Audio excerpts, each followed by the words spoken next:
What's up, guys? How are you doing? I'm great. I'm doing really good. This video I want to talk about my newest venture. When I like talking about my jobs or like projects that I'm doing, I just call them ventures because they're experiences in my life. And if you haven't realized already, I really care about my career and the different steps that I have to go through in order to get to where I want to be. So that's why I talk about them. So you guys know that I am a freelance designer and I'm still doing that. But in the process, I'm doing two other things. I'm fleshing out my whole clear consulting. I don't want to call it a firm or a studio or anything. It's just like an independent design consulting venture that I'm doing. It's the freelancing thing. I'm just making it a more uh, integrated brand, a more cohesive brand, so that if you see clear consulting, you know it's me. I know a lot of people have like businesses and stuff under their name, and I'm like, yeah, that's cool and all, but like, sorry, there's bugs. Well, like there was like a fly because I was eating fruit. But I don't want it under my name. There's so many Kimberlys in the world. My name is Kimberly Williams. It's so basic. And I think Clear is a very good name for my business because that's what I want it to be. Clear, clean, efficient, and effective design for the masses. And it's affordable. So I think Clear is a great name. And I'm going to soon license it. And I'm going to make it an LLC. Oh, but I don't want to speak that into existence because I'm not ready to do all that yet. I'm just slowly making it what I want it to be. Yeah, but the other big thing, I got a job, like a real job. It's actually a fellowship slash, fellowships are internships, but fellowships are typically for grad students. I do plan to go back to grad school, so I'll talk about that after I'm done with this. The fellowship is with a company that specializes in sustainable building practices. So they do LEED, Earthcraft, Better Buildings Challenge, and a bunch of other programs to help businesses and homeowners create energy efficient, sustainable design for the places that they inhabit, whether it be, medical centers, schools, houses, small businesses, things like that. And so I'm working with them. I've been working to do this. I've been like applying and all that stuff for literally a year. When I first moved to Georgia, which was summer of 2016 after I graduated college, I was trying to figure out how to immerse myself into like the sustainable design and urban development scene, and I found Open Architecture Atlanta, and I found a lady who was in charge of that. She's amazing, and she's a black professional, and she's so smart, and she's like really open and available too, and I really appreciated her guidance so far. I don't know if she sees it that way, but she's really helped me get immersed into the design slash scene in Georgia. Without her, it would have been a lot harder. So once I found her and I found Open Architecture Collaborative, I started working with her with all of that. But then I found out she worked with Softface, and I was like, oh my gosh, Softface is amazing. That's the fellowship's program, or fellowship nonprofit's name. And I was like, I need to work for them. And I applied, but I didn't hear back from them. So I eventually just started working with Habitat for Humanity, which was fine because that's still urban development, working in housing, things like that. And so fast forward to right now, I applied two other times. And I finally applied again in July, just, randomly out of let's see if it works out, because I was looking for more opportunities for the fall. And they get back to me, and I'm like, oh my god, finally got the position. So what I'm doing with them is I'm basically kind of shadowing. Yeah, I'm shadowing, but I'm also doing the work, helping to certify commercial buildings to become more sustainable and energy efficient. So there's one program called Earthcraft, and then there's LEED. I know a lot more people are probably more familiar with LEED because that's worldwide. I think it's worldwide. Yeah. And Earthcraft is like the southern, I don't know what you would call it, rendition of LEED, because the climates are different, so the buildings need different things, and Earthcraft helps take care of that. So I know so much more about LEED than Earthcraft, and I have all of these packets of information to go through, and I know, don't say anything, because I don't think the paper's FSC certified or anything like that, but I read better than I can read it on my computer, so I needed to print it out. And I can highlight it, and it's like studying again in college, and I'm enjoying it a lot. I've already gone through 3 of the packets.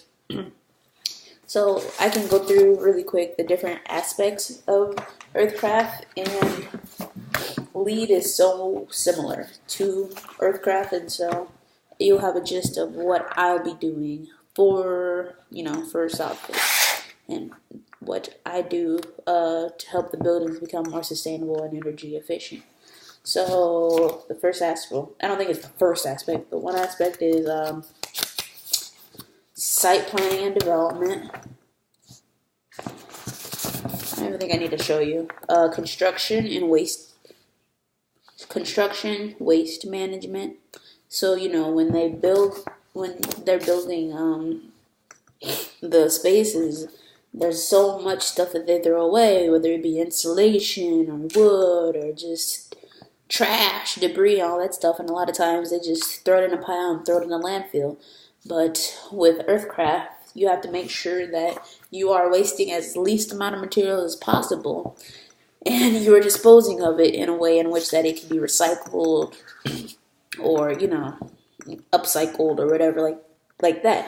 And they can also purchase materials and finishes and furniture and stuff that has already been recycled. So that's way in which you can monitor and control the waste within a construction site. Another thing, resource efficiency. High performance building envelope. The building envelope talks about the insulation and how tight. Hold on. Does it talk about that? No. But high performance building envelope, it just talks about the materials used in order to make the envelope of the building sustainable, secure, last a long time, and won't harm the people within it and all that. And/or environmental quality. That's talking about the air quality, making sure there's no asbestos. Is that what it's called? That was weird. I don't know. Did you hear that? I don't know. Anyway, just making sure the quality of the air inside the space will not have a way of being polluted in any way. That includes if they plan to paint the walls, they're using paint with low VOCs. Yeah, there's so much. It's a lot of science behind it that I honestly will say that I don't know about. Know all of it. I just know that a good idea, the basic premise of it. But this is not really my job to know the details. It's my job to understand how the builder can go about doing it and making sure that they actually do it. They have other consultants in different professions that actually get down to the nitty-gritty of this stuff. I'm kind of like the project manager, making sure that they fulfill the requirements. Energy efficient building systems. So talking about energy, this goes into solar energy, wind energy, renewable energy sources, making sure they're using proper lighting that doesn't waste energy, like incandescents. Those are slowly, hopefully, becoming obsolete. Everybody should be using LEDs because they last longer and they use less energy.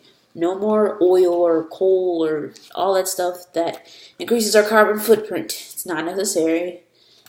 We're trying to be sustainable. We're trying to be efficient and effective and making sure that we're not slowly killing ourselves. We're trying to stop doing that. Water efficiency. So south face, the building is actually half house, half like commercial space. They call the house part of it a resource center, resource library center. Another half the eco office. And one constant thing throughout it is the toilets. They're all different. Well, not all of them, but they have a different. Each of them are different, and they all conserve water in some way. And it's really weird because there's one that's kind of like a bidet, and it opens by itself, and then like squirts water out, and it's just like it scared me when I first went in there. But then there's another toilet that you press a button, and like soapy foam just like slides down the sides of it. And then you do your business, and then you press the button again, and then soapy water slides down. But no, it's not water, it's just soapy suds. And there's no water used, and so that's conserving and being efficient with the water supply. So that's one way. And you know those toilets that have like you could flush it up, like put it up or flush it down, and then use a certain amount of water.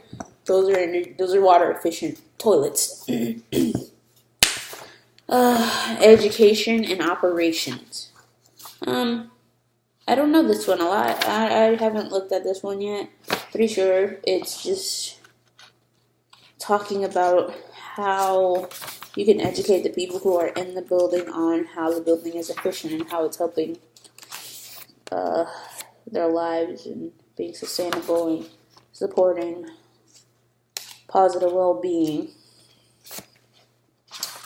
Yeah, I have a lot of reading to do. But yeah, or education operations is another one. And then innovation. Are they doing something that is up and coming, that's new, that not everybody's doing? I'm not sure if innovation is a requirement.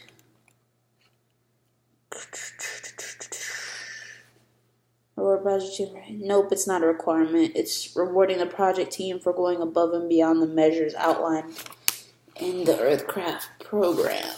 It's not very long. It's only a page.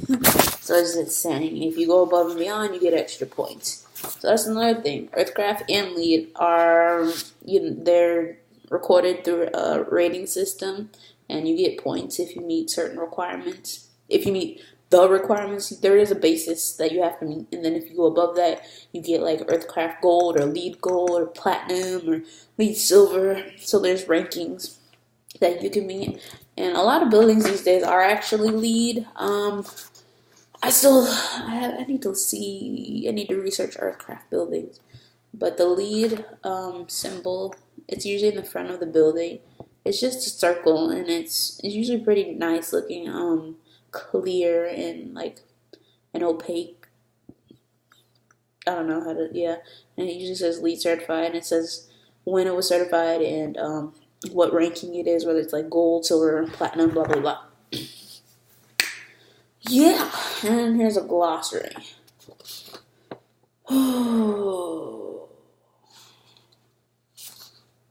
I got a lot of research and stuff to do, but I am very enthused and very excited to get to know all this stuff. I'm talking for a long time, but I hope it's interesting to you.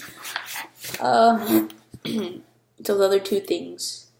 Moving forward with this, I bet you're wondering, like, okay, so you're learning about green building. That's very heavily related to building science. It's not related to interiors too, but it's a lot more technical, a lot more math and science related, and less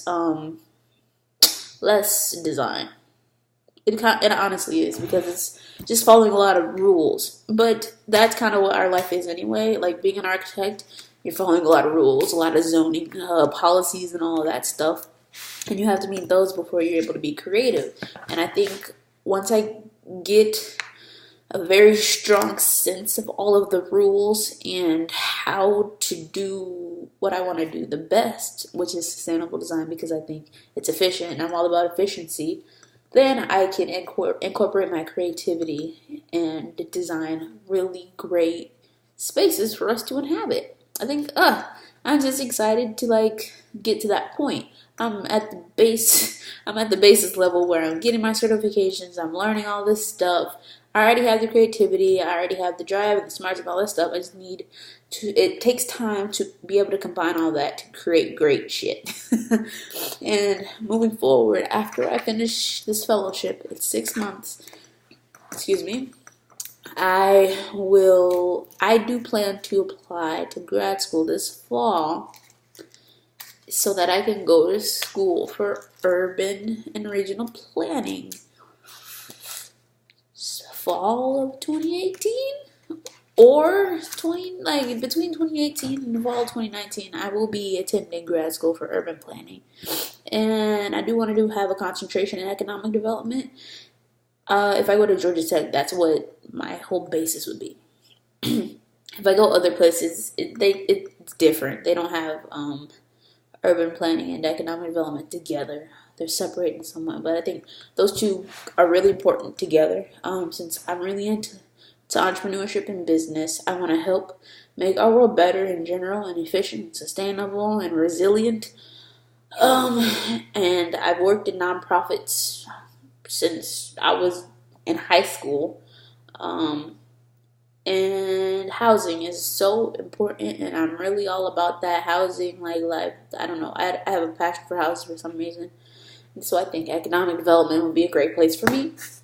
I just still need to figure out where I belong within that sector. Probably in the government in some way, which is weird.